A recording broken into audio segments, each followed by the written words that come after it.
All right, good afternoon. Welcome, everybody.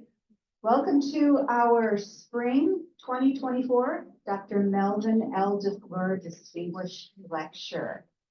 My name is Michelle Amazine. I'm Director of the Communication Research Center and Associate Dean of Research here at the college. Before we begin, I have a few housekeeping items. Please silence your phones, your laptops, anything that beeps, so that you do not distract those around you or interfere with our recording equipment. If you're a student wishing to earn credit for SONA, please be sure that you have checked in with our CRC staff at the back. And I do want to take a moment to thank our staff. I can't quite see who's back there, but Amanda King is our research manager. And I think I see Sean Mao back there, who's with DMS. And Alyssa Hand in the audience, privately as well. Thank you to all of you for helping make our DeFleur Distinguished Lecture Series happen. So this series, our DeFleur series, began in the fall of 2009, named in honor of the pioneering communication scholar, Dr. Melvin L. DeFleur, who was our colleague here in the college for 10 years. Today, I'm delighted to introduce our distinguished speaker, Dr. Lee Humphreys. Dr. Humphreys is a professor in communication at Cornell University. She studies the social uses and perceived effects of communication technology and media. Her research has explored mobile phone use in public spaces, emerging norms on mobile social networks, and the privacy and surveillance implications of mobile location-based services. Often using qualitative field methods, she focuses on how people integrate communication technology into their everyday lives in order to facilitate identity management and social interaction. She has authored or co-edited several books, including her 2018 solo-authored monograph, The Qualified Self, Social Media and the Accounting of Everyday Life, published with MIT Press. She was named an ICA Fellow in 2022. Today, Dr. Humphreys is here to present Sensor-mediated communication and the Internet of Things, an exploration of theoretical approaches to studying the ways people integrate communication technologies into their lives. Please join me in welcoming Dr. Lee Humphreys. Thank you so much. Thank you for coming here today. I want to thank the Center for Communication Research, Dr. Michelle Amazine, for the invitation, as well as Amanda King for all of their work to help get me here today. I also just want to say that it is a huge honor. I looked at the list of previous DeFleur distinguished lecturers, and they are quite distinguished in the field. A little intimidating, I will say, but it is a real honor to be here. I don't know if I've ever been called distinguished before. I guess it's an empirical question, but I am, again, deeply honored to be here. This talk, I have not ever given before. I have been working on this project and on these topics for several years now. And so this is my first opportunity to bring it all together. And so I'm looking forward to some discussion and questions and comments at the end.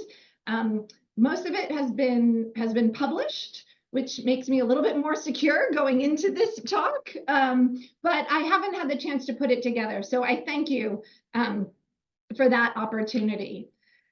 I thought it might be helpful to give you a little bit of background about me as a communication researcher and how I think about my research and position myself in the field. So I study communication technology.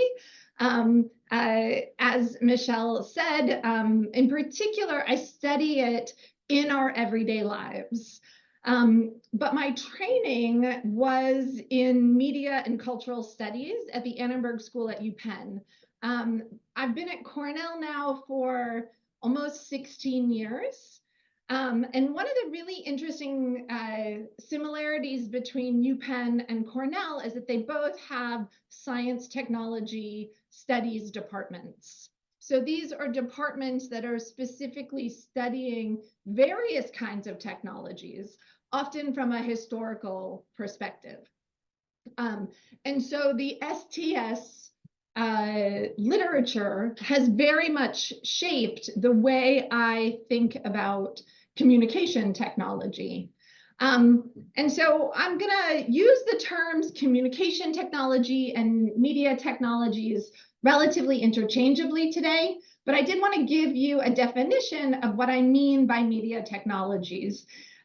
So here I draw on the work of Josh Meyrowitz and Klaus Brun Jensen in Denmark to define media technologies as the tools and channels that connect people across time and space and allow for the sharing of meaning. So that's broadly how I think about media technology. But I specifically have been studying the cell phone for a very long time. And when I first started studying the cell phone, they looked like that, right? And it wasn't until 2007 that this came out. And all of a sudden, my training in media became a lot more understandable because the phone very much became media with the advent of the iPhone.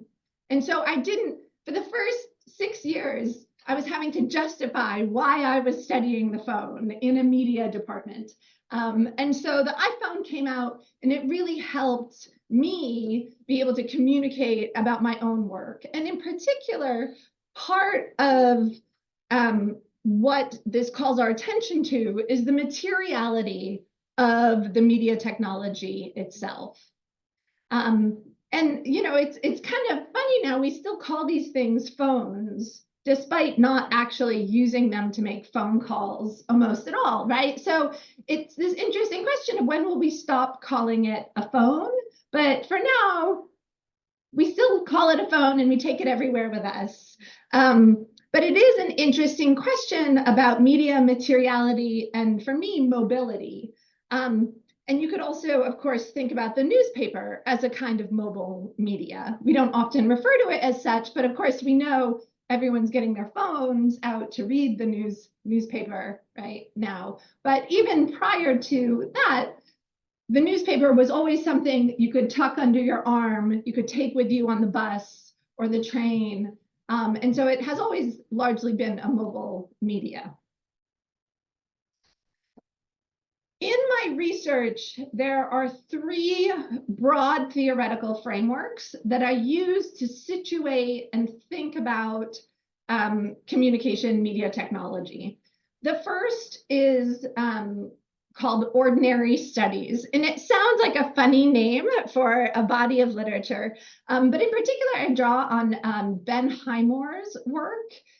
He's a sociologist in the UK, and part of what he argues in ordinary studies is to look at things that we often take for granted. So this is the everyday.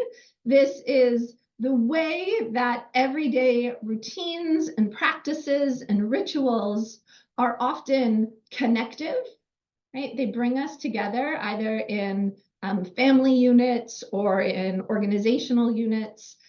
They are collective. And they are contextual. So it very much matters where you are, when you are, as we think about our understanding of, in my case, communication technology adoption.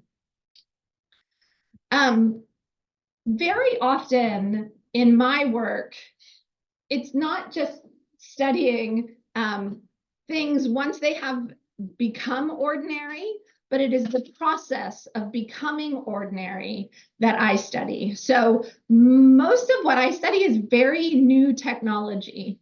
And people are working out what is okay to do with this technology, what is not okay to do with this technology.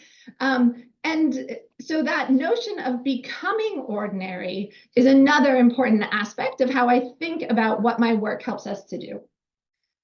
Drawing on STS literature, I also think about the social construction of technology. What is the role of people in shaping the social uses of technology? Technology can be designed for very particular purposes and then used in very different purposes, right? So we've seen this with the advent of the telephone, right? We've seen this with a variety of different kinds of technologies that get pulled into different contexts of use based on users' needs.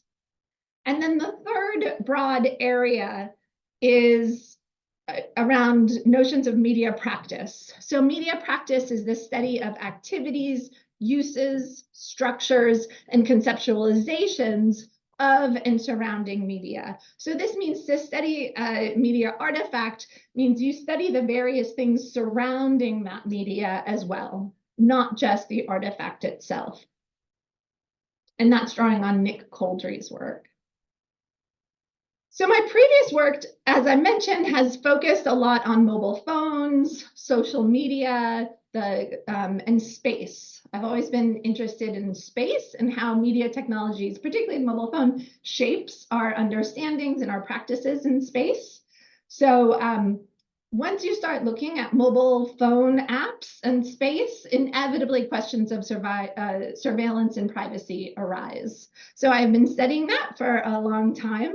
And I will say that it's always complicated, right? I am not a surveillance studies scholar who is a doomsayer, I suppose. I still have lots of apps on my phone, and I am tracked, I'm sure, as much as many of you. And so, but I think it's important, and they raise interesting questions regarding power dynamics.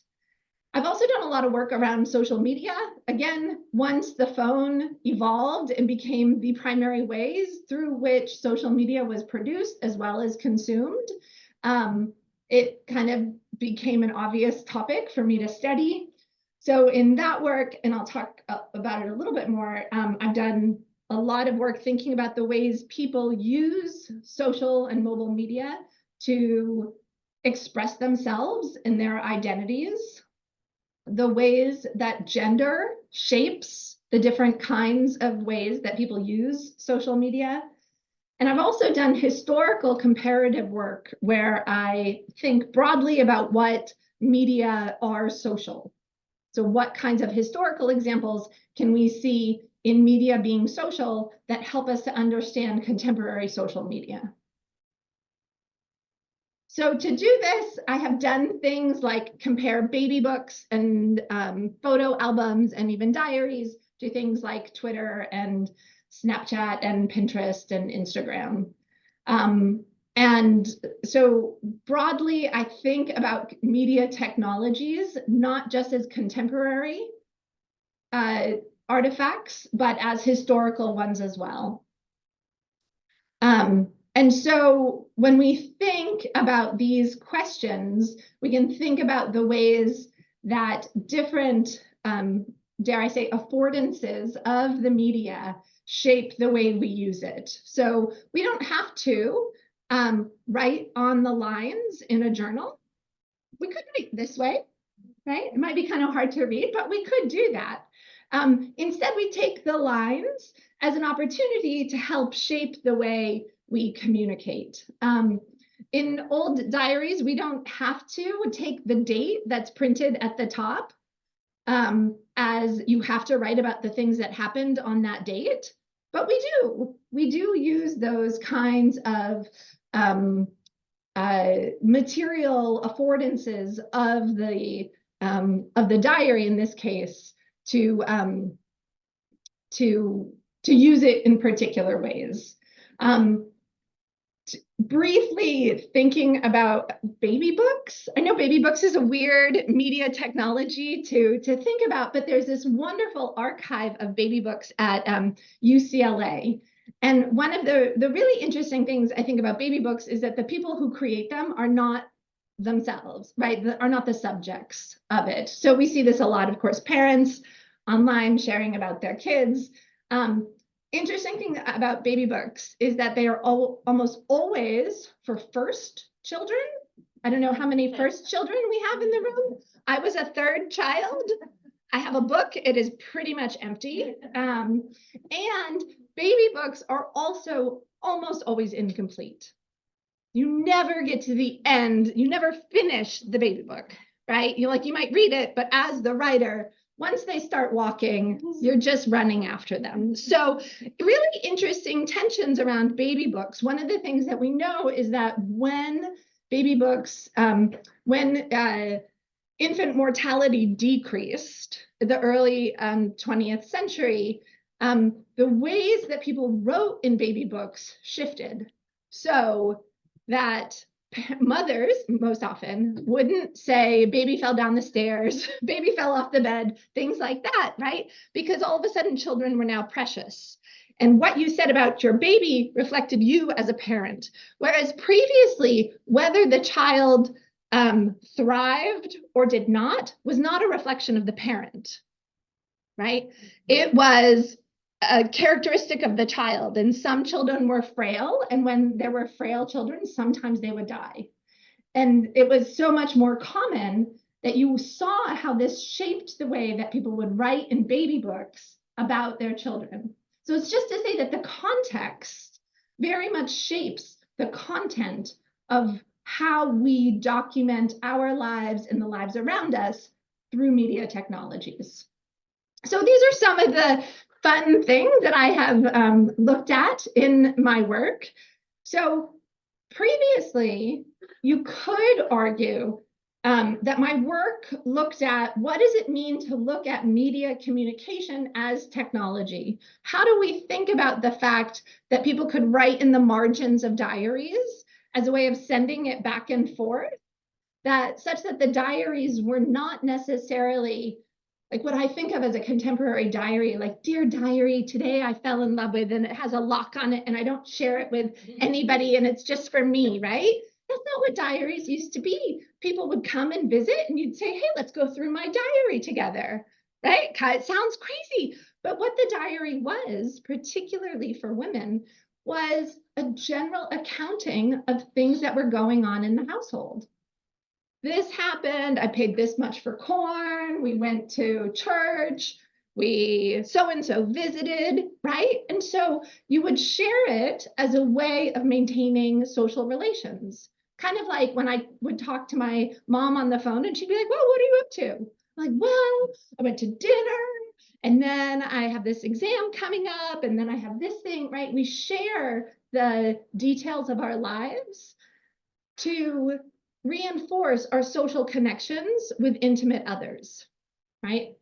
So for me, this is what I was looking at across different kinds of media technologies with this media lens. So now my work is increasingly looking at various kinds of technology and thinking about that media communication lens. What does it mean to bring this notion of shared meaning to a particular technology? So I don't know how many of you have ever heard of Harold Lasswell. He is, I would say, one of the founders of the field of communication. He wrote this incredibly influential, it was a book chapter in 1948 on the structure and function of communication in society. And honestly, within the first paragraph, he lays out probably the most common model of communication, which is who says what to whom in which channel with what effect, right? Many of you, I'm assuming, are familiar with that, might not have known it was Harold Lasswell, but later on in that chapter, he writes broadly about communication, its function, again, mid-20th century, right? This is 1948. And the conclusion of his chapter summarizes the communication process as performing three functions. A, surveillance of the environment, disclosing threats and opportunities affecting the value position of the community and the component parts within it. B, correlation of the components of society and making a response to the environment. And three, transmission of social inheritance. When he uses the word surveillance, he is not using surveillance in the way that we think of Big Brother watching everything you do on your phone or through your laptop monitor, right? He is thinking about the ways that we use, in particular, mass communication, right? So in his case, television, radio, to think about how we use media, how citizens use media to understand what is going on in the world that is beyond their grasp, right? How would we know about the bridge collapse in Baltimore? Because of the surveillance feature function of communication. How would we know about what happened in Moscow? Because of the surveillance function of communication. So so this was a very different way of thinking about surveillance, which has become increasingly relevant in my new research. And so it's always great when you go back and you read old things and you're like, aha, I can use it today. So the surveillance function of communication media allows us to see things beyond our immediate grasp. So with that as a background, I want to talk about the Internet of Things. I'm assuming most people have heard about the Internet of Things. Very often we think about smart refrigerators or smart washing machines. My washing machine, it's pretty wonderful. I get an alert on my phone when it's done, which is always wonderful when I'm traveling and I see that my husband has done laundry when I'm not there, and I feel like I am surveilling him in some way. And I'm like, yay, that's less for me this weekend, right? So these internet-enabled devices, most often in the home is one of the places where we think about them, but certainly cars and other places. And increasingly smart cities, right? Where we have various kinds of traffic monitoring and other kinds of ways of understanding, right? Like if you are on Google, right? And you can see where the traffic is and you're like, ooh, that's a red. I don't want to go down that road. Let's go this way, right? Or other kinds of ways that we can use environmental data.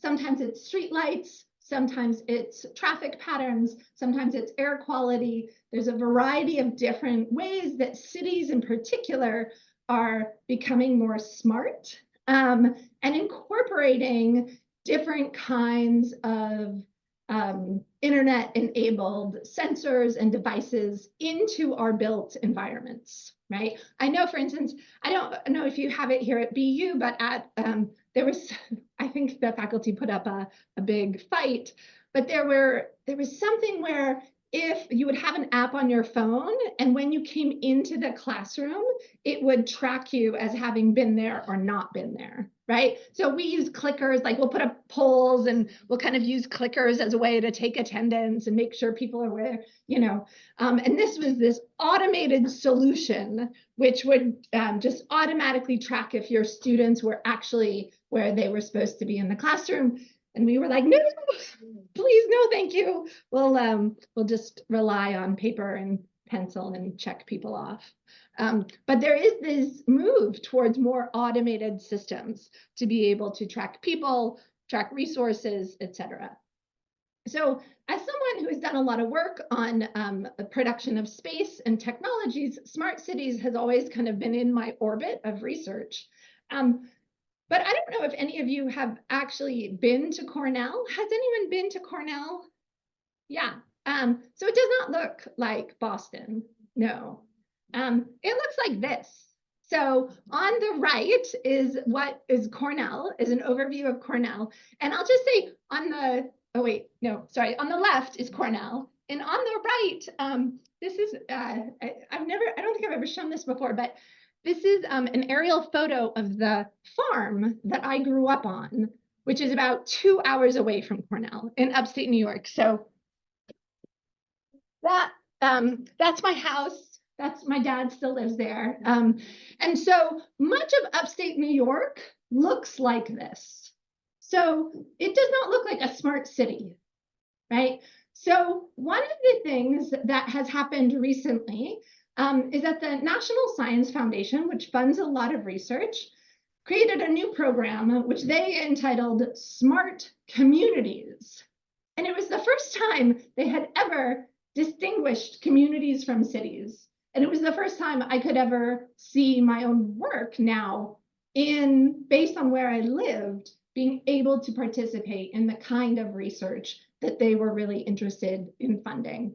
And so I have been part of a research team for the past 3 years, whose goal is to create a public IoT network with a rural community to generate data about rural communities for the community members and organizations to use in locally meaningful ways.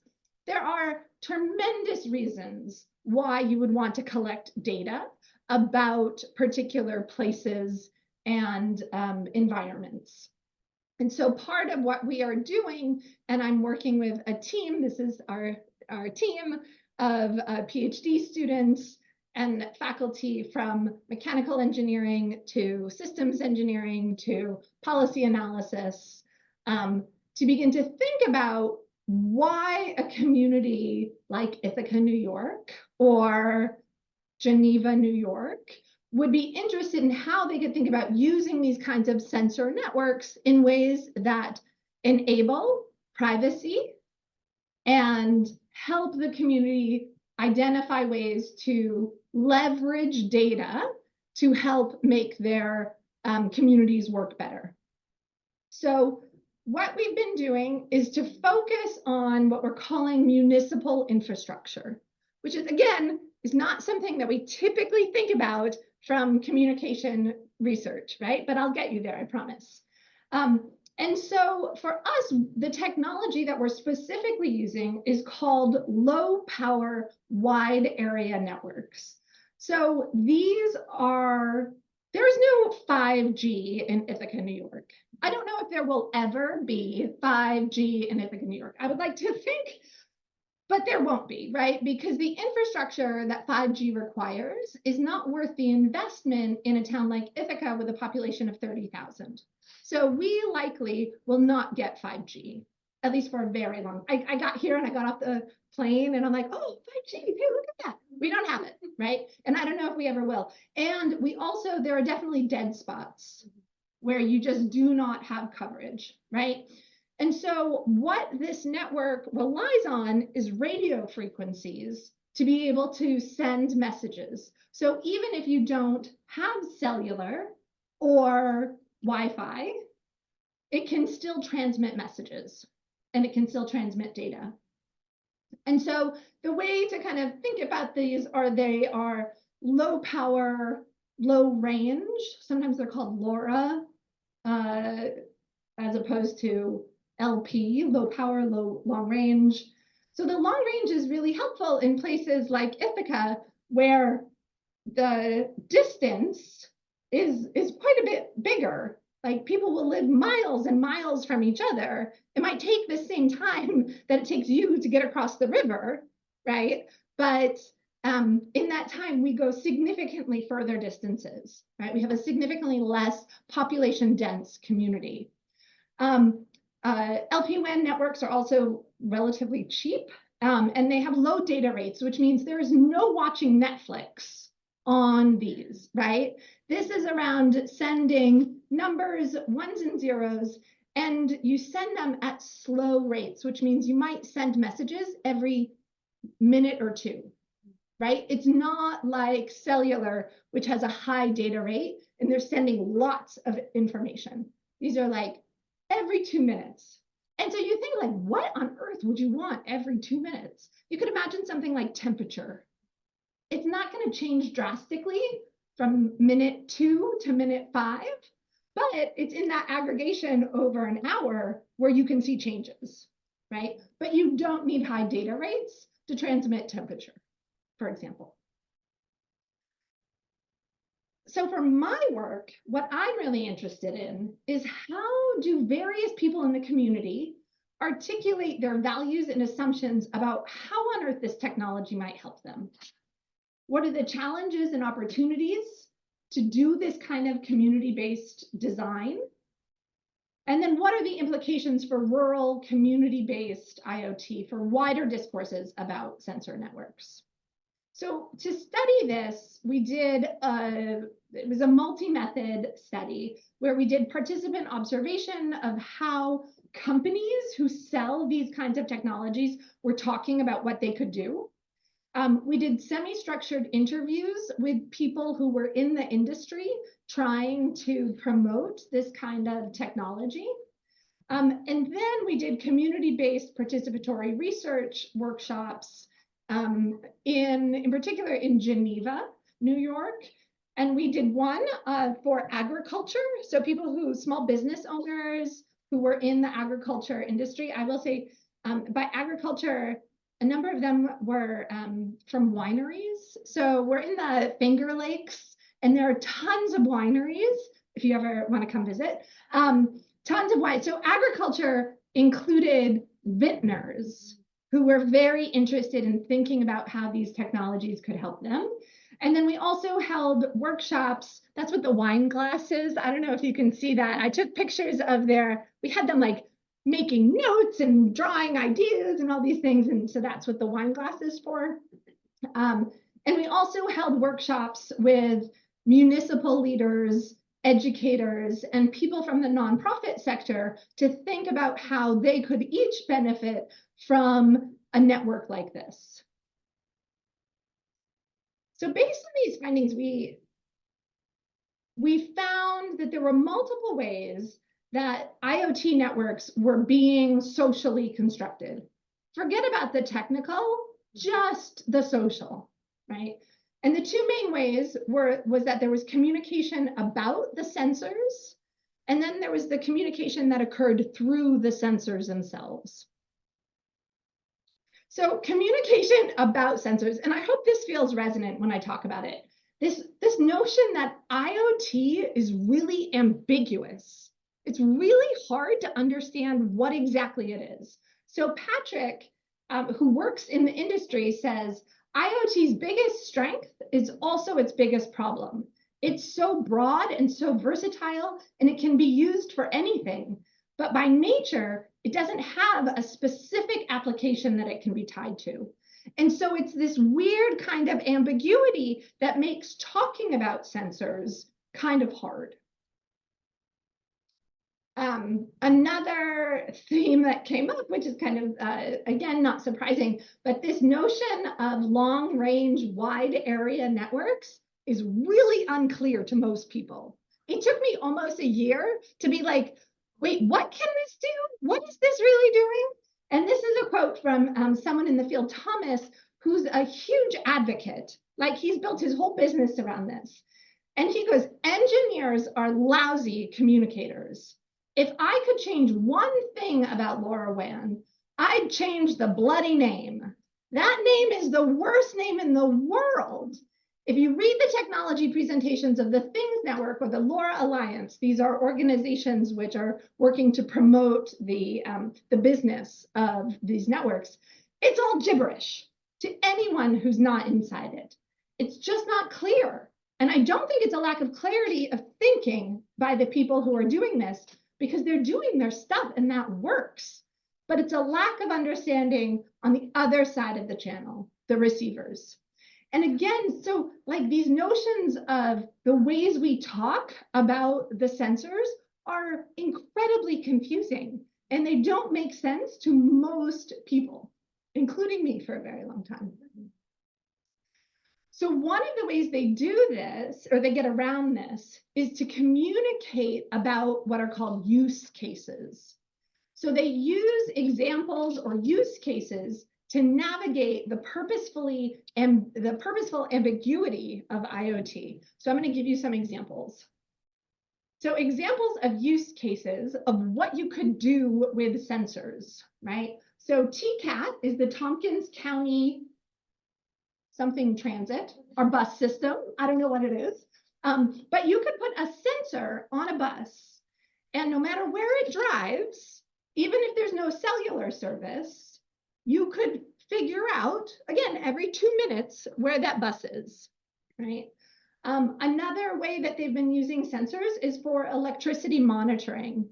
when you have spikes in electricity use, sometimes, particularly on municipal infrastructure, it can demonstrate that something's wrong with the machine. And so that can be the first indicator that something is going wrong before it actually breaks. So sometimes electricity monitoring can be a really helpful thing to just keep an eye on to see and make sure it is moving, everything is moving and working the way it's supposed to.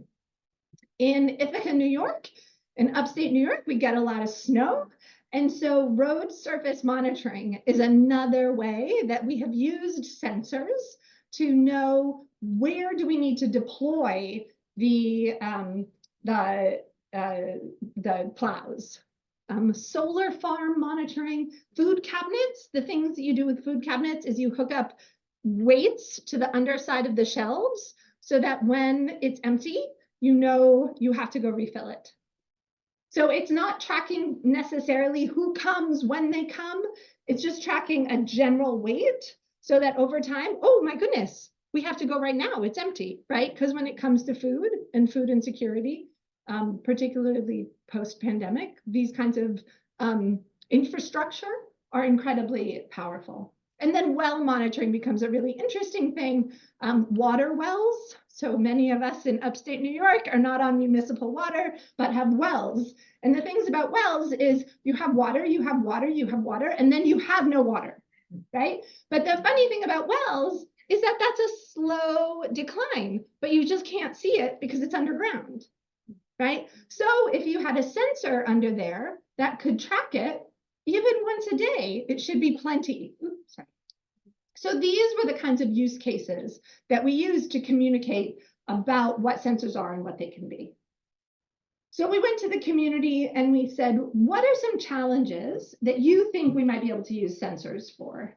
And so here I want to highlight this notion of local problems, and that rural problems are not necessarily local, are not necessarily urban problems. And this is why it's really important to not just take technology from one community and bring it to another, but to work with local communities to identify their needs and help them identify solutions. So in particular, I just want to, so lake algae blooms they happen, and you just really shouldn't let your dogs go in the lake, right? It's like, it's not good for dogs. It's not pretty, it's not fun to swim in, but it's really not harmful to humans, but it can be harmful to dogs. So that's something that they could monitor and be able to send out alerts to people who have dogs. The other thing that was really fascinating around questions of safety, their questions of safety are perhaps very different than urban questions of safety. So here they're very concerned about agricultural runoff. So this is where farms might use pesticides, and then we get a big rain, and all of a sudden that then moves into people's houses, people's gardens, public parks, etc. Again, fertilizers, pesticide residue. They lived near, this town was downwind from one of the largest landfills in New York State. So New York City garbage is shipped upstate, and as a result, there were questions of air quality and air pollution, and as well as tank leaks and other kinds of things. So these were their kinds of safety concerns. Again, very different safety concerns, but very, very real in these citizens' lives. So part of what we saw was this need to use sensors to better understand their environments. Again, they wanted to use sensors in the same way that Harold Lasswell said that media and communication functions, right? They wanted to use it to surveil their environments. And in this way, it's very McLuhan-like. It's a way of extending our senses, right? And sensors, and they're like, oh yeah, senses, right, of course. So Jamie says, I see sensors as a way to level knowledge. You take away the middleman who's telling you a different story. An individual can learn things if they want to, and that's, I think, empowering. Sensors are kind of like our nerve endings. We're stretching out a little bit further and having a better way to tell what's going on in the world. So this was someone who worked at environmental justice nonprofit, and was really interested in using the network to think about ways that she could collect her own data about air quality to fight back that large landfill corporation. Of course, the communication that occurs through sensors also raised privacy and security concerns. So Casey noted, very easily you can characterize someone's life based on their digital footprint. So making that as secure as possible so that people who are outside the network can't see it is very important.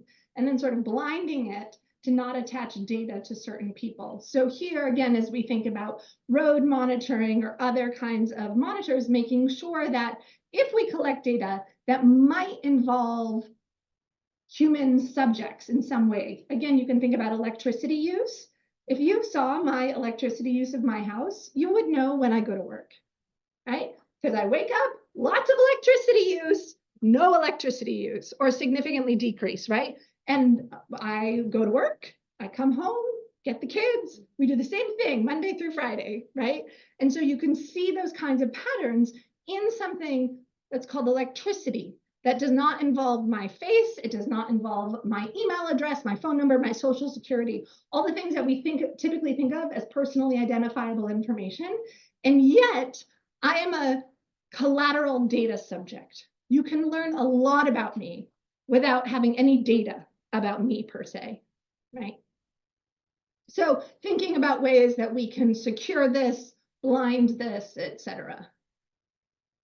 Another important aspect that came out of the work is just the rhetorical power of data.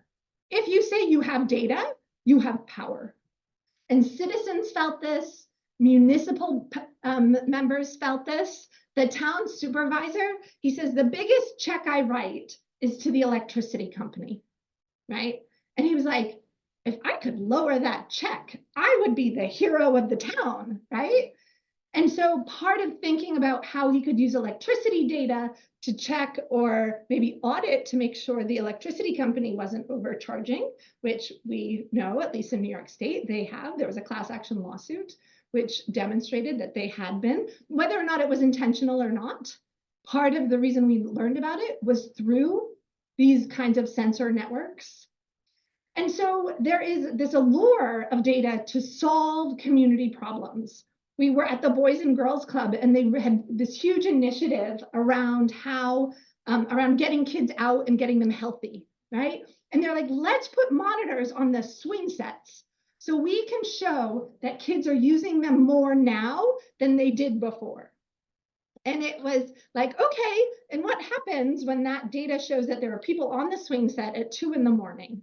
Who's going to use that data, and what are they going to use it for? Right? So you could imagine police using it to say, these teenagers shouldn't be here, right? Or other kinds of ways. The water pollution monitoring caused or generated new problems. So, okay, we know the lake has higher contaminants. Who is responsible for it now? Is it the wineries? Is it the farm? Is it the town, right? Once you start to know things, then you're responsible for having to come up with solutions. And solutions are often costly. And so someone has to foot the bill. And so in some ways, knowing things is great, but it also could generate new problems. So I want to talk just about a couple of, I think, interesting implications as we think about what these kinds of networks can do. So first, these networks are an example of slow computing, right? There's been all of this work, like technology is speeding everything up, right? Everything is faster, it's real time, it's super fast. And this is an example of a technology which is purposefully, by design, it cannot be fast, right? But what that means is that we are not over collecting data. We are building slower technologies which are not meant for things that need immediate action, right? We are building technologies, using technologies which are more sustainable because they use less power, they use less energy, they're cheaper, and so as a result, they are not we're going to build it, we're going to throw it away, we're going to get the next edition. They're a more sustainable kind of technology, which is really pushing back on fast consumable technology in environmentally sustainable ways. The second thing that I think is really interesting is to think about how sensors then are through this lens of mediated communication. So I was lucky enough to edit it was a special issue in the Journal of Computer-Mediated Communication, specifically on sensor-mediated communication. And we define it as any communicative exchange initiated, transformed, or maintained by sensors, which is pretty broad, right? So a couple of important things to think about: what are unique about sensors that matter in the communication process? So one, sensors rely on machines and automatic detection. This is an important thing. Your cell phones have so many different sensors in them. You carry them around, they track your steps, right? They know how fast you're going. They can track a variety of other kinds of actions. Cars have sensors in them, right? Like, oh, you're veering over the line, your car will now beep at you. When you get too close to the car in front of you, your car will now beep at you. All of these are not things that you explicitly turn on. They are turned on for you, and they automatically detect things. Secondly, sensors datify our senses and delimit what is sensed and what is not. There are certain things that they do. Computer vision, right? All of these things are relying on this notion of taking a sense, like vision, and turning it into data, which is actionable. And so what happens is that there is this process of translating what we see, what we hear, what we smell, what we feel into data. And that process is not always perfect. And in fact, frequently it is imperfect, and then we have to figure out what to do with it. So interestingly, the sensors, again, are trying to make sense or meaning of their information input, but it still requires people to then make sense of what the data are. And so what I'll just, as a plug, the special issue looks at things like Alexa and voice assistants. They look at phones, watches, smart watches, and how people get really angry when it doesn't match up with what their lived experience. I know if I watch those steps and they don't count, I get very angry because I know I did them, right? And so there's a lot of these interesting questions around making sense, datafication, and automatic detection. I want to position social or sensor-mediated communication under the umbrella of human-machine communication, which is a broader way of thinking about not just human to human, but how it is we are increasingly interacting with a variety of different machines, sensors as part of that, within the field of communication. And I want to suggest that as communication researchers, they need us, right? The engineers, you saw the quote, they are terrible communicators. They are also really not good at thinking about people. And people are still very much part of this process. And so we as communication researchers, we think about people, we think about meaning, we think about technology, we think about all these things. And so we are in an excellent position to make really important contributions to things like sensor networks and IoT networks and things like AI, because we have this social sensibility about us and the questions that we bring to these technologies. And generally speaking, I take media literacy, data literacy perspective, which is what are the ways that we can increase the benefits of any of these technologies and minimize the detriments, right? We know media for a very long time have been, oh, they're going to save us, and oh, they're going to ruin us, right? And the answer is, of course, they do both. And so what are ways that we can use our research and what we learn from it to help increase the benefits of using these technologies and to minimize the detriments? So with that, I'll just thank the National Science Foundation. These are some of the publications. I'll just have to say that that top one, Talia is a PhD student. This is her first author publication. It just got accepted yesterday. So I wanted to put it on and just thank her for that. And thank you all for coming here today. And I really appreciate it. Thank you. Thank you, Dr. Humphreys. Are you willing to take some questions? Yes, please.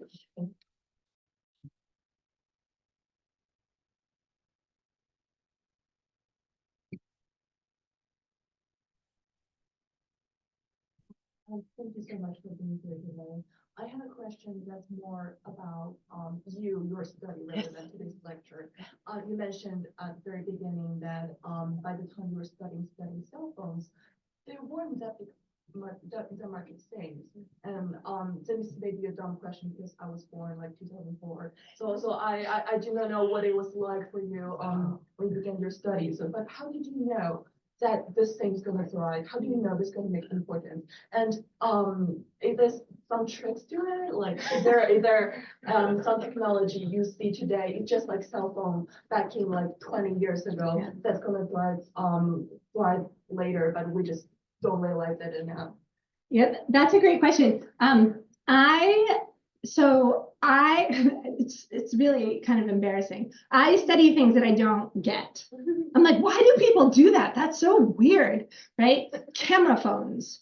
I was like, why on earth does anyone need a camera phone? That is the weirdest thing. What are you going to take pictures of? That's so, right? Now I should have invested, right? I should have invested. So, and I said the same thing about Twitter. It's like, what is this weird thing that people are using? I don't understand it. What is this, right? So, and the reason I got started on cell phones is because, again, I grew up on a dairy farm, right? And all of a sudden I had moved to New York City and I got my first cell phone. I had the picture of my first brick Nokia phone, and it was amazing. And I will say, I am a child of the 80s, which meant I spent a lot of time as a teenager on the phone and watching TV, like landline, wireless. Yeah, well, we didn't call it the wireless phone. It just was like portable. It was just a portable phone. You couldn't leave the house, but it was huge because then you could go off and you go in your bedroom and talk on the phone. And that was like creating private space. And so I'm in, at the time, New York City and Philly, and all of a sudden people had these weird Bluetooth speakers and they're just like walking around talking. And we still had public phones, and then they quickly went away, right? And I just remember thinking, why are people talking into the air? This is the weirdest thing. And, you know, now, of course, people talk like this, right? Because they hold their phone out, which I still do not get personally. But so again, I started studying mobile phones because I thought it was really weird. Why are people talking about very private things in such public spaces?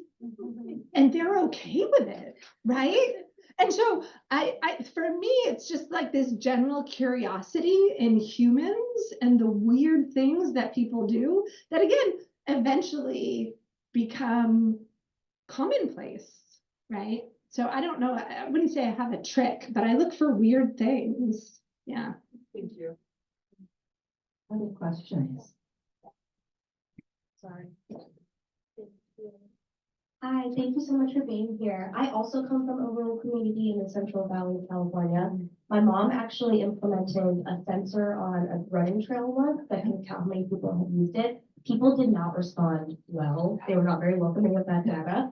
I'm really curious, in your work, has your community, like, how have they responded? Are they happy about it? Are they on the fence? Are they not really know enough about it to kind of understand the implications? I'm just curious about your response with the communities you work with. Yeah, one of the really interesting things is that there's multiple kind of packs. Like there are people who are like, what? Part of the reason I'm living out here is to live off the grid and I don't want you surveilling me. So there's definitely those. And so to those, the question is around explaining why we're collecting the data and for what ends.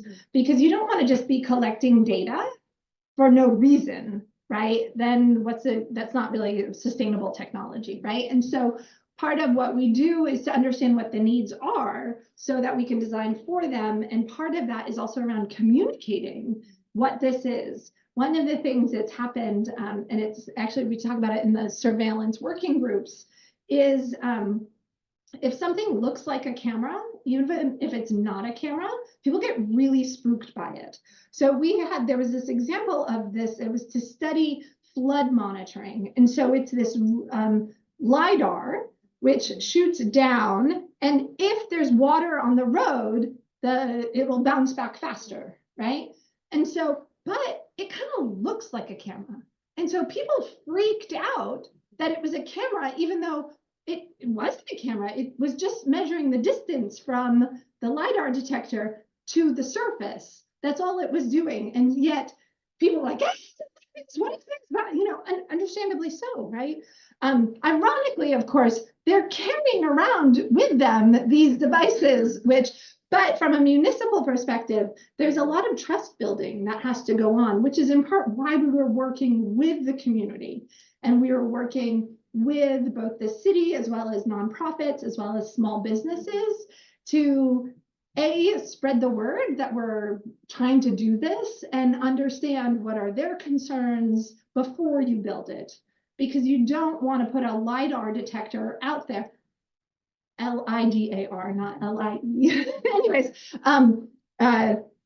if you need to know what the community's response is going to be. And so in some places, I know they put up little QR codes, which is just like, find out more about what this is and what it's being used for as a way of trying to enhance transparency.